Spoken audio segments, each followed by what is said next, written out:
तो बेटा हम लोग बात कर रहे थे ऑप्टिकल आइसोमेरिज्म की।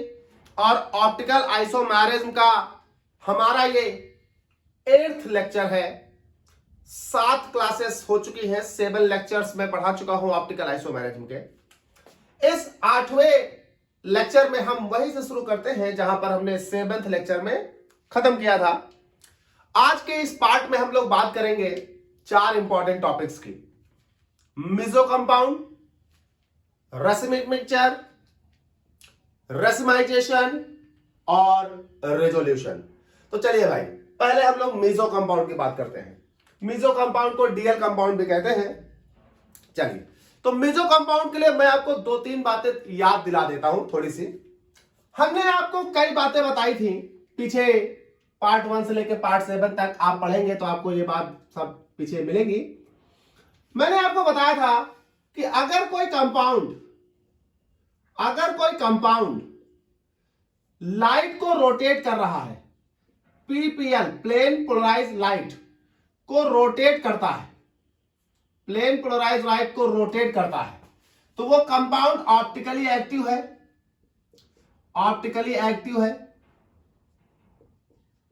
और अगर कोई कंपाउंड प्लेन पोलराइज लाइट को रोटेट नहीं करता है, यानी प्लेन पोलराइज लाइट को रोटेट नहीं कर रहा है, तो वो हमारे पास ऑप्टिकली इनएक्टिव है। ठीक भाई, एक बात फिर मैंने आपको बताया था कि अगर कोई कंपाउंड ऑप्टिकली एक्टिव है तो अगर वो प्लेन पोलराइज लाइट को क्लॉकवाइज रोटेट कर रहा है तो वो डेक्स्ट्रो रोटेटरी है और उसे हम डी फॉर्म कहते थे। अगर वो एंटी क्लॉकवाइज रोटेट कर रहा है तो वो लियो रोटेटरी है और उसे हम एल फॉर्म कहते थे। ठीक भाई, आपको एक चीज और बताई थी कि किसी भी कंपाउंड के ऑप्टिकल एक्टिव बनने के लिए 3 चीजें हैं। कंपाउंड कायरल होना चाहिए, कंपाउंड अपने मिरर इमेज के नॉन सुपर इंपोजिबल होना चाहिए,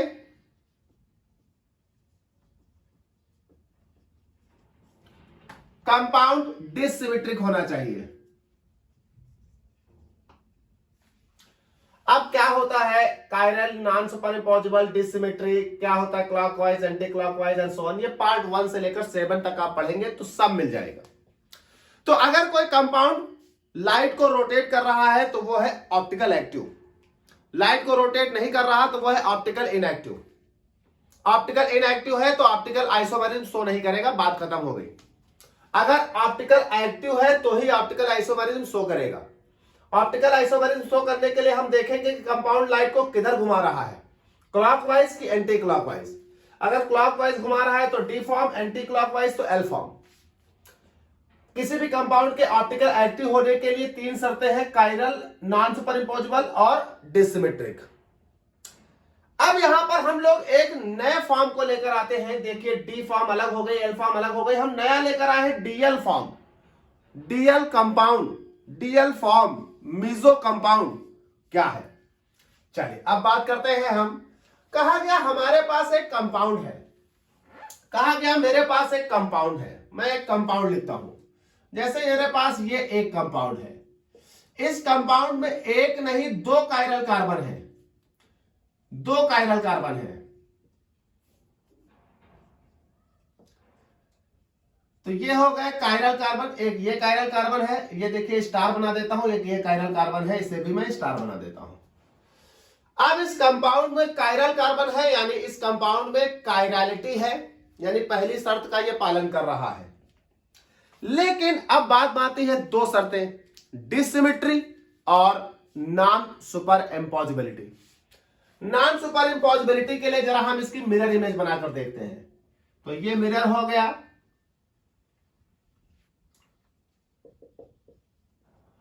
मिरर इमेज इसकी जस्ट रिवर्स होगी, तो ये आपके इसकी मिरर इमेज आएगी इस कंपाउंड की।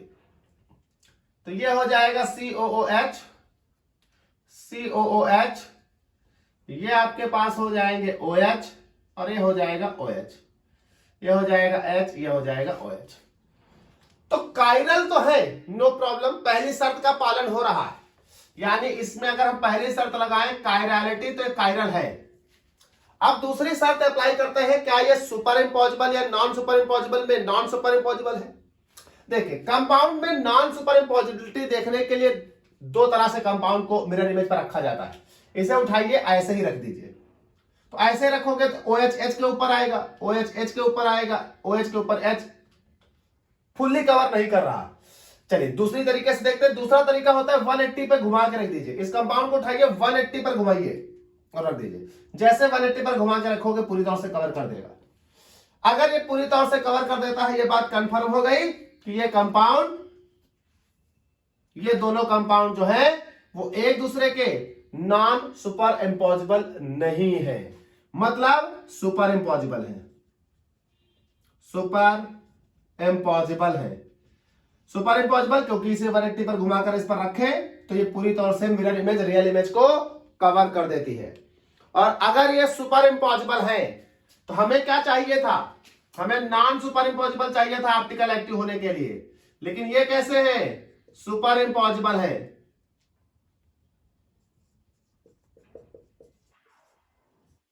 मतलब ये सुपर इंपॉसिबल भाई साहब, तो हमारी शर्त का पालन नहीं कर रहे। चलिए तीसरी शर्त देखते हैं, डिसिमेट्री, मतलब इसमें सिमेट्री नहीं होनी चाहिए। देखते हैं, अगर इस कंपाउंड को 20 से यहां से डिवाइड करें, यहां एक प्लेन डालें, तो देखिए कंपाउंड तो इक्वल हाफ में डिवाइड हुआ जा रहा है। इसको भी देखें, ये कंपाउंड एक इक्वल हाफ में डिवाइड हुआ जा रहा है, और एक हाफ पलट कर देखिए दूसरे हाफ की मिरर इमेज है। अगर कंपाउंड दो इक्वल हाफ में डिवाइड हो जाए किसी प्लेन के डालने पर, और एक हाफ दूसरे हाफ की मिरर इमेज हो, तो इसका मतलब कंपाउंड में सिमेट्री है। इसका मतलब ये कंपाउंड क्या है? सिमेट्रिक है। ये कंपाउंड क्या है? सिमेट्रिक है। हमें कैसे चाहिए थे? डिसिमेट्रिक, मतलब हमारी डिसिमेट्री भी फेल हो रही। अब इस कंपाउंड को देखिए, इस कंपाउंड में कायरल कार्बन तो है, और एक नहीं दो है, लेकिन कायरल कार्बन होने के बाद भी इस कंपाउंड में नॉन सुपर इंपॉसिबिलिटी और डिसिमेट्री नहीं है, क्योंकि यह कंपाउंड सुपर इंपॉसिबल है और सिमेट्रिक है। इसका मतलब यह हुआ कि ये कंपाउंड जो है बेटा, ये ऑप्टिकली एक्टिव है, ऑप्टिकली इनएक्टिव है। इसमें आइसोमेरिज्म पाई नहीं जाएगी। इसका मतलब ये दो नहीं एक ही है। तो इस कंपाउंड में ऑप्टिकल आइसोमेरिज्म नहीं पाई जाएगी। ये कंपाउंड ऑप्टिकली इनएक्टिव है।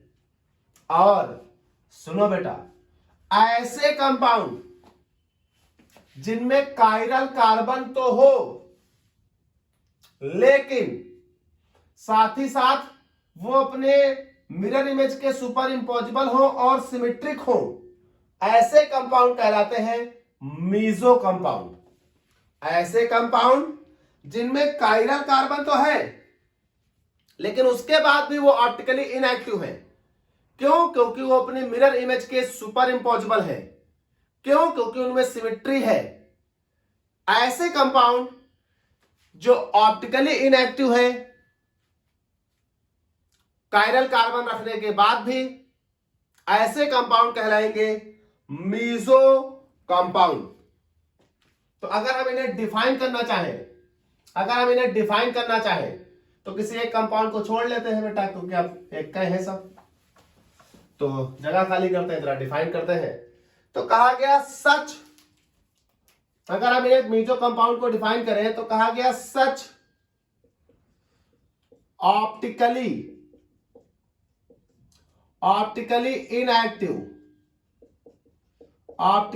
Inactive compounds, such optically inactive compounds whose molecule is superimposable, whose molecule is superimposable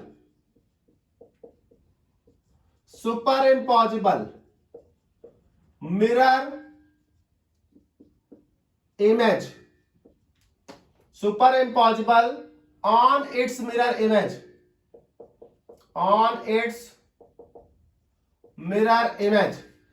ऐसे कंपाउंड्स जिसका मॉलिक्यूल अपनी मिरर इमेज के सुपर इम्पॉसिबल है, in spite of the presence of chiral carbon, भले इसमें chiral carbon मौजूद है, in spite of the presence of chiral carbon, chiral carbon. बेटा ऐसे कंपाउंड जो अपनी मिरर इमेज के सुपर इम्पोजिबल है, ऑप्टिकली इनएक्टिव है, भले ही उसमें कायरल कंपाउंड मौजूद है, are called meso compound, meso compound, meso compound, हम उन्हें मीजो कंपाउंड कहेंगे। कहा गया बेटा ऐसे कंपाउंड जिनमें कायरल कार्बन तो है, लेकिन वो कंपाउंड अपने मिरर इमेज के सुपर इम्पोजिबल है, उन कंपाउंड में प्लेन ऑफ सिमेट्री है, जिस वजह से वो ऑप्टिकली इनएक्टिव है। तो अगर डिफाइन करें तो कहा गया ऐसे ऑप्टिकली इनएक्टिव कंपाउंड जिनके मॉलिक्यूल अपने मिरर इमेज के सुपर इम्पोजिबल हो, भले ही उसमें कायरल कार्बन है, वो मॉलिक्यूल्स, वो कंपाउंड्स कहलाएंगे मीजो कंपाउंड। ये हुई एक बात। अब जरा देखिए मीजो कंपाउंड को हम डीएल कंपाउंड क्यों कहते हैं। देखिए जो मीजो कंपाउंड होता है उसका जो आधा पोर्शन होता है, 1/2, ये वाला आधा पोर्शन ऊपर का, नीचे का आधा पोर्शन लाइट को देखिए इस दिशा में घुमाएगा, जबकि ये आधा पोर्शन लाइट को इस दिशा में घुमाएगा। अब ये आधा पोर्शन क्लॉकवाइज घुमा रहा है यानी डी, और ये आधा पोर्शन एंटी क्लॉकवाइज घुमा रहा है यानी एल। और चूंकि डी और एल अपोजिट डायरेक्शन में और इक्वल वैल्यू के साथ लाइट को घुमाते हैं, इसलिए डी के द्वारा घुमाई गई लाइट एल के द्वारा घुमाई गई लाइट को पूरी तौर से कैंसिल करती है, जिस वजह से ऑप्टिकली इनएक्टिव होते हैं। और चूंकि इसमें डी और एल दोनों बन रहे हैं, that is why this is also called DL compound. तो जो मेजो कंपाउंड होते हैं बेटा, उस मेजो कंपाउंड का जो आधा पोर्शन होता है वो लाइट को क्लॉकवाइज घुमाता है, दूसरा आधा पोर्शन जो होता है वो लाइट को एंटी क्लॉकवाइज घुमाता है। दैट इज व्हाई ये एक दूसरे को म्यूचुअली कैंसिल कर देते हैं और ये कहलाते हैं ऑप्टिकली इनएक्टिव डीएल कंपाउंड। तो अगर आप चाहें तो लिख सकते हैं कि इन मेजो compound 1/2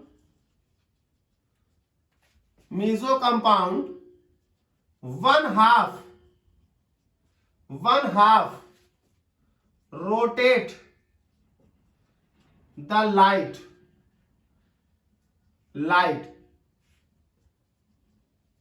towards clockwise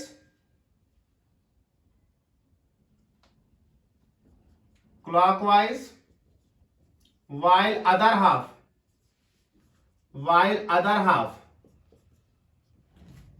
rotate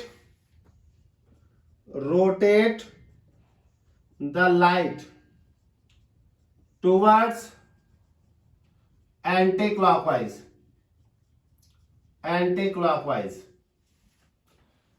and hence they mutually cancel out to each other and hence they mutually cancel out and the resultant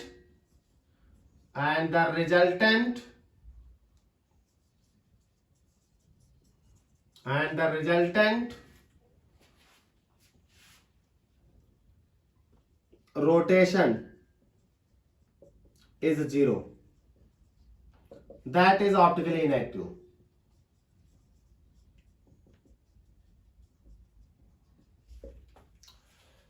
चीज और, जब कंपाउंड के अंदर का ही आधा हिस्सा दूसरे आधे हिस्से का उल्टा काम करने लगे, मतलब कंपाउंड के अंदर ही आधा पोर्शन दूसरे आधे पोर्शन का उल्टा काम करे, एक आधा डी एक आधा एल, तो ये जो म्यूचुअली कैंसल आउट कर रहा है जिसकी वजह से रिजल्टेंट जीरो हो रहा है, इसको हम एक वर्ड देते हैं, एक नाम देते हैं इंटरनल कंपनसेशन। इंटरनल कंपनसेशन यानी because of the internal compensation the meso compounds becomes inactive. चाहे आप ये कह दें कि आधा कंपाउंड क्लॉकवाइज और आधा कंपाउंड एंटी क्लॉकवाइज है जिस वजह से वो एक दूसरे को न्यूट्रलाइज करके रिजल्टेंट जीरो कर रहा है, या आप एक वर्ड में कह दें कि इंटरनल कंपनसेशन के कारण कंपाउंड ऑप्टिकल इनएक्टिव हुआ है। तो बेटा फिर से सुन ले ध्यान से, एक लाइन में एक सीक्वेंस में। बेटा बहुत सारे कंपाउंड ऐसे होते हैं जो लाइट को क्लॉकवाइज घुमाते हैं और उनको बोलते हैं डेक्स्ट्रोरोटेटरी। बहुत सारे कंपाउंड ऐसे होते हैं जो लाइट को एंटी क्लॉकवाइज घुमाते हैं, उनको बोलते हैं लियो रोटेटरी। बहुत सारे कंपाउंड ऐसे होते हैं जिनमें कायरल कार्बन तो होता है, लेकिन कायरल कार्बन होने के बावजूद भी वो ऑप्टिकल एक्टिव नहीं होते, क्योंकि उनका वन हाफ, आधा कंपाउंड क्लॉक को लाइट वाइज घुमाता है, आधा कंपाउंड लाइट को क्लॉकवाइज घुमाता है, दूसरा आधा एंटी क्लॉकवाइज घुमाता है। रिजल्टेंट क्या निकलता है कि जीरो हो जाता है, क्योंकि clockwise rotation anti clockwise rotation दोनों एक्सटेंट में बराबर होते हैं, इसलिए रिजल्टेंट जीरो हो जाता है और वो कंपाउंड ऑप्टिकली इनएक्टिव होता है। ऐसा कंपाउंड कहलाता है मेसो कंपाउंड। इस प्रॉपर्टी को जो आधा दूसरे आधे को जीरो कर रहा है इसे हम कहते हैं इंटरनल कंपनसेशन। तो आप डिफाइन करना चाहेंगे तो आप बोलेंगे कि compounds which are optically inactive because one half rotate the light clockwise while other half rotate the light anti-clockwise and they mutually cancel out। ऐसा हो क्यों रहा है? क्योंकि उसमें सिमिट्री है, उसमें सुपर इम्पॉसिबिलिटी है, तो ये हो जाता है आपका मेसो कंपाउंड। देख लें, बात करते हैं हम लोग रेसमिक मिक्सचर। डीएल मिक्सचर भी उसको बोलते हैं, जैसे इसको डीएल कंपाउंड और उसको डीएल मिक्सचर। समझिएगा दोनों में बड़ी समानता है। तो चलिए भाई हम लोग बात करते हैं रेसमिक मिक्सचर। बेटा रेसमिक मिक्सचर के कई सारे नाम हैं। रेसमिक मिक्सचर को हम डीएल मिक्सचर भी कहते हैं, डी मतलब डेक्स्ट्रो, एल मतलब लियो। प्लस माइनस मिक्सचर भी कहते हैं, प्लस का मतलब डेक्स्ट्रो, माइनस का मतलब लियो। आरएस मिक्सचर भी कहते हैं, आर मतलब क्लॉकवाइज लाइट को रोटेट करना, एस का मतलब एंटी क्लॉकवाइज लाइट को रोटेट करना। रेक्टस और सिनिस्टर है, आगे बढ़ाया जाएगा आरएस। तो रेसमिक मिक्सचर कई सारे नाम रख रहा है। बात करते हैं क्या है रेसमिक मिक्सचर। अगर कोई कंपाउंड है और मान लीजिए कंपाउंड ऑप्टिकली एक्टिव है, तो इस ऑप्टिकली एक्टिव कंपाउंड के दो इनैंसियोमर होंगे।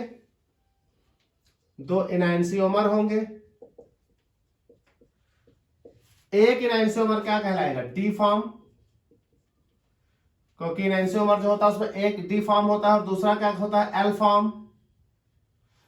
मतलब इनैंसियोमर एक ऐसा पेयर जिसमें से एक डी फॉर्म है, एक एल फॉर्म, एक लाइट क्लॉकवाइज, एक लाइट एंटी क्लॉकवाइज। अब हम करें क्या कि किसी इनैंसियोमर के डी फॉर्म और एल फॉर्म को दोनों को इक्वल अमाउंट में हम मिला दें आपस में। मतलब जितना डी फॉर्म मिलाएं उतना ही एल फॉर्म मिलाएं। तो जब इन दोनों का इक्वल अमाउंट मिक्स कर देंगे तो यहां पर एक मिक्सचर बनेगा। इस मिक्सचर को हम बोलेंगे रैसिमिक मिक्सचर, या बोलेंगे डीएल मिक्सचर, या बोलेंगे प्लस माइनस मिक्सचर, या बोलेंगे आरएस मिक्सचर। कहने का मतलब यह हुआ कि अगर हम डिफाइन करें तो हम क्या बोलेंगे कि when equal amount of two enantiomers, equal amount of two enantiomer, D form L form आपस में मिक्स कर दें। तो डिफाइन करने के लिए हम बोलेंगे कि when equal amount of, equal amounts of two enantiomers, when equal amounts of two enantiomers are mixed together, mixed together, it gives a, it gives a mixture. अच्छा, इस मिक्सचर की खास बात समझिएगा, यह मिक्सचर ऑप्टिकली इनएक्टिव होगा, optically inactive होगा। क्यों? अभी समझाया पीछे, मेजो में भी यही बात। जो डी फॉर्म है वो लाइट को क्लॉकवाइज घुमा रही है, एल फॉर्म लाइट को एंटी क्लॉकवाइज घुमा रही है, क्योंकि डी और एल दोनों इनैंसियोमर है। जितना ये क्लॉकवाइज घुमाएगा उतना ही एंटी क्लॉकवाइज घुमाएगा, दोनों एक दूसरे को कैंसिल कर देंगे, रिजल्टेंट हो जाएगा जीरो, ये हो जाएगा optically inactive. To give a optically inactive form, inactive mixture called racemic mixture, called racemic mixture.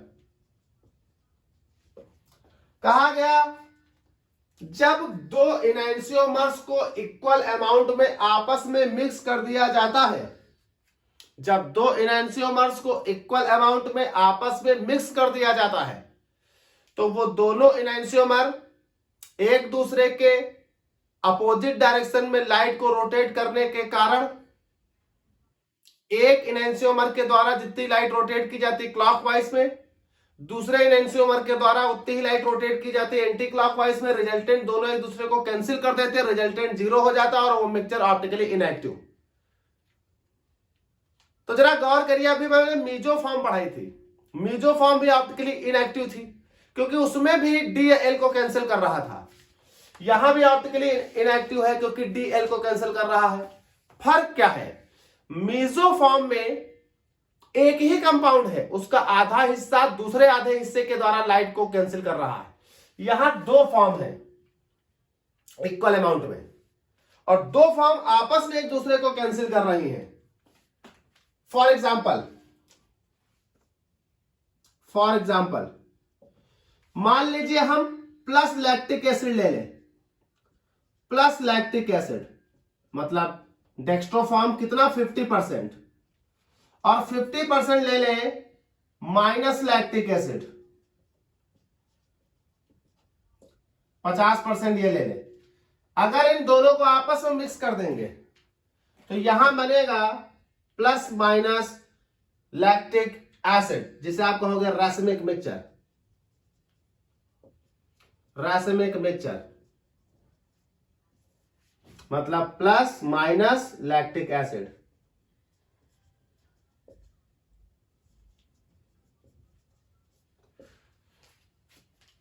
ये होगा ऑप्टिकली एक्टिव, ये होगा ऑप्टिकली एक्टिव हो, लेकिन ये क्या होगा? Optically inactive. अब यहां पे भी तो म्यूचुअली कैंसिल हो रहा है, वहां पर भी म्यूचुअली कैंसिल हुआ था मीजो में भी, लेकिन वहां एक ही कंपाउंड के दो हिस्से एक दूसरे को कैंसिल कर रहे थे, यहां दो अलग अलग हिस्से एक दूसरे को कैंसिल कर रहे हैं। तो वहां वर्ड इस्तेमाल करते थे इंटरनल कंपनसेशन, यहां हम इस्तेमाल करेंगे एक्सटर्नल कंपनसेशन, एक्सटर्नल कंपनसेशन। अगर कभी भी इंटरनल कंपनसेशन की वजह से कोई ऑप्टिकली इनएक्टिव हो रहा है तो वो है मेसो कंपाउंड। अगर कभी भी एक्सटर्नल कंपनसेशन के कारण कोई फॉर्म ऑप्टिकली इनएक्टिव हो रही है तो वो है रेसमिक मिक्सचर। मेसो कंपाउंड को कहते हैं डीएल कंपाउंड और रेसमिक मिक्सचर को कहते हैं DL mixture. DL compound internal compensation का रिजल्ट है, डीएल मिक्सचर एक्सटर्नल कंपनसेशन का रिजल्ट है। तो रेसमिक मिक्सचर बेटा आप समझ गए, रेसमिक मिक्सचर में दो इक्वल अमाउंट में इनएंशियोमर को मिला दिया जाता है जिससे जो फॉर्म बनती है वो ऑप्टिकली इनएक्टिव हो जाती है और लाइट को रोटेट नहीं करती। ये कहलाता है रेसमिक मिक्सचर। अगली बात हम लोग करते हैं रेसिमाइजेशन और रिजोल्यूशन की। तो नेक्स्ट हम लोग बात करते हैं रेसिमाइजेशन की। तो आपने समझ लिया रेसमिक मिक्सचर क्या होता है। बेटा रेसमिक मिक्सचर में आपने दो ऑप्टिकली एक्टिव इनएंशियोमर को आपस में मिला दिया था और बन गया था एक रेसमिक मिक्सचर। यानी रेसमिक मिक्सचर एक ऐसा मिक्सचर है जिसमें 50% डी फॉर्म होगी और 50% एल फॉर्म होगी। बात आता है रेसिमाइजेशन और रिजोल्यूशन क्या होता है। देखिए रेसिमाइजेशन वो प्रोसेस है, रेसिमाइजेशन वो प्रोसेस है जिस प्रोसेस में हम रेसमिक मिक्सचर को बनाएंगे। रेसिमाइजेशन वो प्रोसेस है जिसमें हम रेसमिक मिक्सचर को बनाएंगे। तो अगर हम बोले तो हम क्या बोलेंगे, the process of conversion of an optically active enantiomers into racemic mixture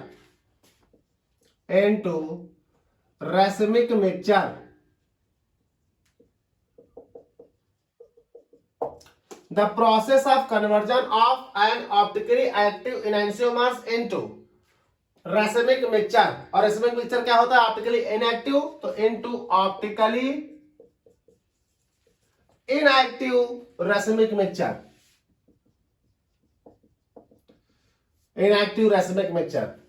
for example अभी हमने पीछे लिखा था, फॉर एग्जांपल जैसे कि हमने 50% प्लस लैक्टिक एसिड ले लिया,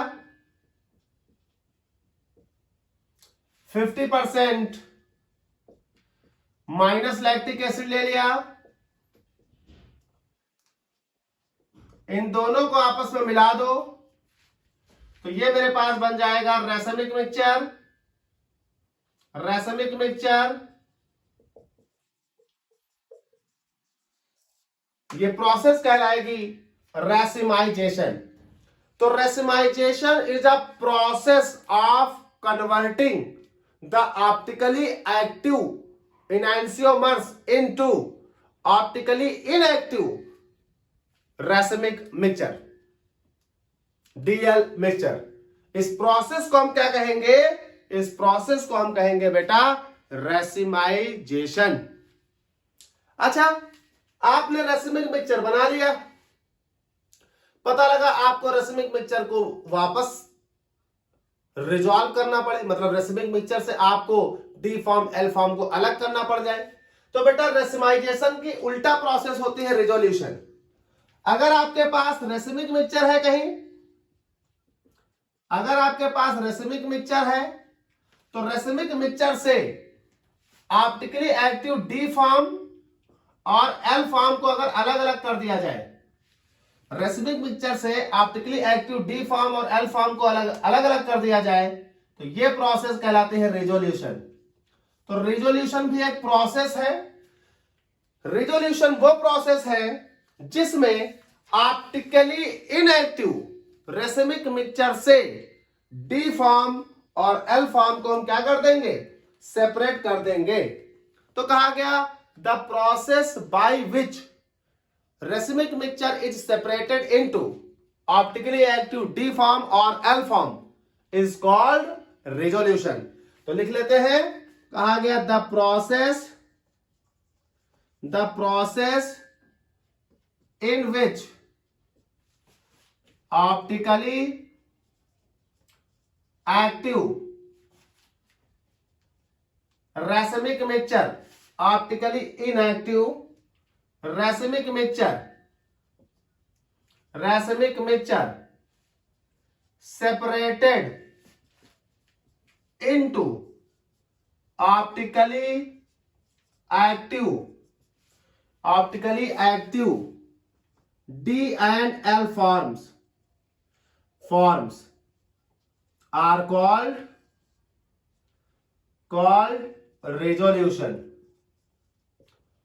तो वो प्रोसेस जिस प्रोसेस में रेसिमिक मिक्सचर को वापस ऑप्टिकली एक्टिव डी फॉर्म या एल फॉर्म में सेपरेट कर दिया जाए, वो प्रोसेस कहलाएगी रेजोल्यूशन। तो देखिए बेटा, रेसिमाइजेशन और रेजोल्यूशन दोनों प्रोसेस है। रेसिमाइजेशन वो प्रोसेस है जिस प्रोसेस में हम equal amount of D form और एल फॉर्म को मिलाकर रेसिमिक मिक्सचर बना देंगे, और रेजोल्यूशन वो प्रोसेस है जिसमें हम रेसिमिक मिक्सचर से डी फॉर्म और एल फॉर्म को सेपरेट कर देंगे।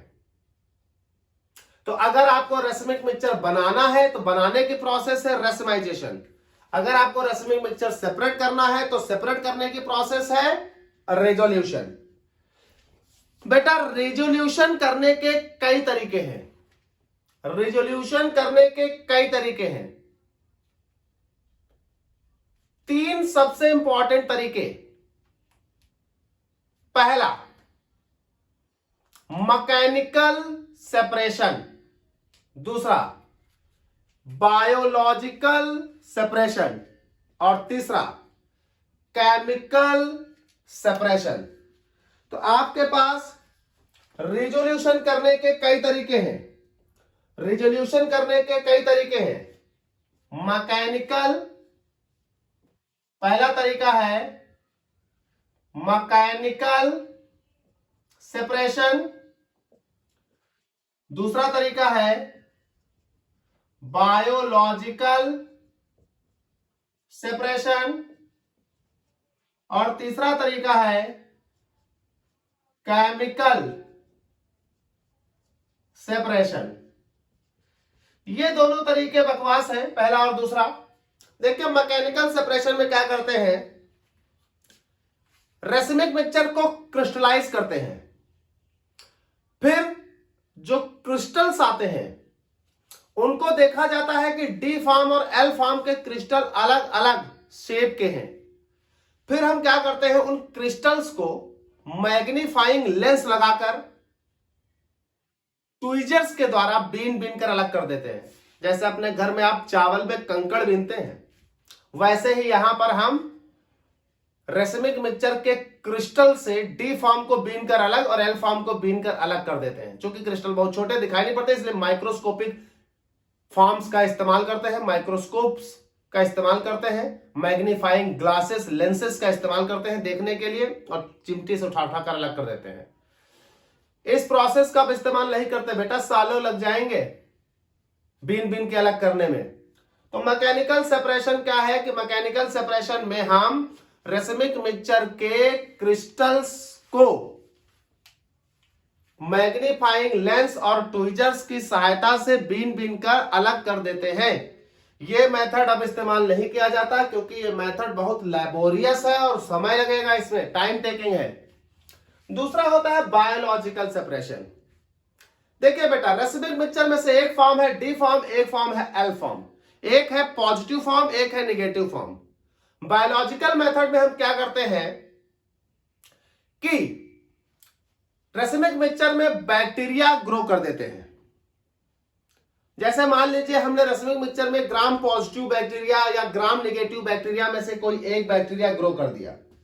मान लीजिए हमने ग्राम पॉजिटिव बैक्टीरिया ग्रो कर दिया, तो ग्राम पॉजिटिव बैक्टीरिया इन दोनों फॉर्म में से यानी डी फॉर्म या एल फॉर्म में से किसी एक को एज अ फूड मटेरियल इस्तेमाल कर लेगा और दूसरी वाली फॉर्म बच जाएगी।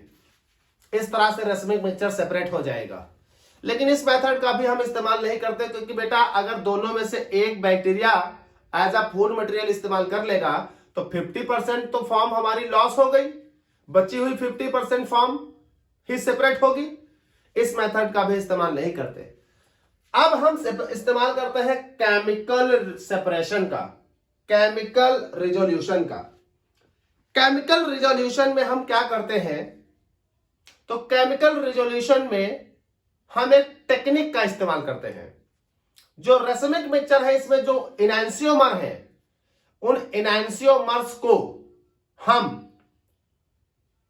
डाई स्टीरियोमर्स में कन्वर्ट कर देते हैं किसी स्पेसिफिक रिएजेंट से रिएक्शन करा के। फिर उन डाई स्टीरियोमर्स को सेपरेट कर लेते हैं, क्योंकि इनैंसियोमर को सेपरेट नहीं किया जा सकता। पहले आपने पढ़ा था फिजिकल केमिकल प्रॉपर्टी तो आइडेंटिकल होती हैं। तो हम लोग जरा देखते हैं कि केमिकल फॉर्म कैसे इस्तेमाल की जाती है। तो केमिकल सेपरेशन देखते हैं बेटा। तो बेटा chemical separation, chemical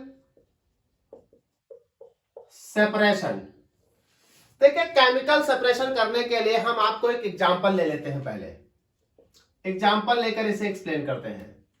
chemical separation में मान लीजिए हमें प्लस माइनस टार्टरिक एसिड का सेपरेशन करना है, टार्टरिक एसिड।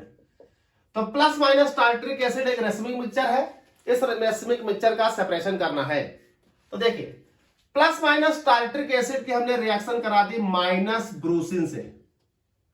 माइनस ब्रूसिन एक बेस है और ये एसिड है, तो इसका प्लस फॉर्म भी रिएक्शन करेगा, माइनस फॉर्म भी रिएक्शन करेगा। तो जब प्लस फॉर्म इनसे रिएक्शन करेगा तो जो सॉल्ट बनेगा उसका नाम होगा प्लस टार्टरिक एसिड माइनस ब्रूसिन। और जो दूसरा वाला बनेगा बेटा, दूसरा वाला वो बनेगा माइनस टार्टरिक एसिड माइनस ब्रूसिन। अब ये प्लस माइनस टार्टरिक एसिड जो रेसमिक मिक्सचर था वो माइनस ब्रूसिन एक ऑप्टिकली एक्टिव बेस से रिएक्शन कराया, तो यहां एक सॉल्ट बन गया, यहां एक सॉल्ट बन गया। अब हम क्या करेंगे, ये है डाइस्टीरियोमर्स एक दूसरे के, इन्हें हम सेपरेट कर सकते हैं। इनका हम कर देंगे सेपरेशन। कई तरह से सेपरेशन किया जा सकता है, क्रिस्टलाइजेशन करा दीजिए, कोई दूसरा तरीका इस्तेमाल कर लीजिए। तो इनका हम सेपरेशन कर देंगे, क्रिस्टलाइजेशन कर देंगे। एक तरफ आ जाएगा प्लस टार्टरिक एसिड माइनस ब्रूसिन, दूसरी तरफ आ जाएगा माइनस टार्टरिक एसिड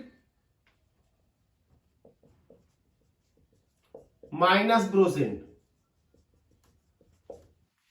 अब क्या करेंगे हम इनकी रिएक्शन इनसे ज्यादा स्ट्रांग एसिड से करा देंगे, डाइल्यूट HCl से करा दी।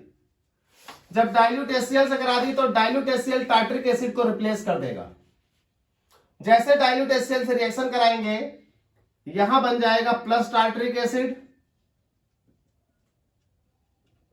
एंड ये बन जाएगा HCl डॉट माइनस ब्रूसिन। यहां बन जाएगा माइनस टार्टरिक एसिड और बन जाएगा साथ में HCl डॉट माइनस ब्रूसिन। अब हम फिर से इनको सेपरेट कर देंगे। प्लस टार्टरिक एसिड सेपरेट हो जाएगा, प्लस टार्टरिक एसिड इधर निकल जाएगा HCl माइनस ब्रूसिन, ये सॉल्ट हो जाएगा। यहां से जब सेपरेशन करेंगे तो ये आपका माइनस टार्टरिक एसिड और ये बन जाएगा HCl माइनस ब्रूसिन। ये आपके देखिए सेपरेट हो गए। तो केमिकल सेपरेशन में देखिए क्या करते हैं, मेथड क्या करेंगे। केमिकल सेपरेशन में हम जो रेसमिक मिक्सचर होता है उस रेसमिक मिक्सचर की किसी एक सुइटेबल ऑप्टिकली एक्टिव रिएजेंट से रिएक्शन करा देते हैं। रेसमिक मिक्सचर में जो इनैंसियोमर्स होते हैं वो इनैंसियोमर्स अलग अलग उस रिएजेंट से रिएक्शन करके दो डाइस्टीरियोमर बना देते हैं। उन डाइस्टीरियोमर की फिजिकल केमिकल प्रॉपर्टी अलग अलग होती है, इसलिए उन डाइस्टीरियोमर को इजीली सेपरेट कर दिया जाता है। फिर उन डाइस्टीरियोमर से अपने एनेंटियोमर्स को अलग करना होता है। फिर उस डाइस्टीरियोमर्स में हम ऐसे रिएजेंट की रिएक्शन ले लेते हैं जो हमारे रेसिमिक मिक्सचर के एनेंटियोमर को रिप्लेस कर दे। तो इनसे स्ट्रॉन्ग एसिड ले लिया, उसने इनको रिप्लेस कर दिया, सेम यहां। फिर उसके बाद हमने इनको सेपरेट कर दिया, दे आर सेपरेटेड। तो ये हो गया आपके पास केमिकल सेपरेशन। बेटा पार्ट 9 में हम लोग इस पूरे स्टीरियोकेमिस्ट्री के सबसे इंपॉर्टेंट पोर्शन से मिलेंगे, वो होगा DL nomenclature and RS nomenclature, part 9।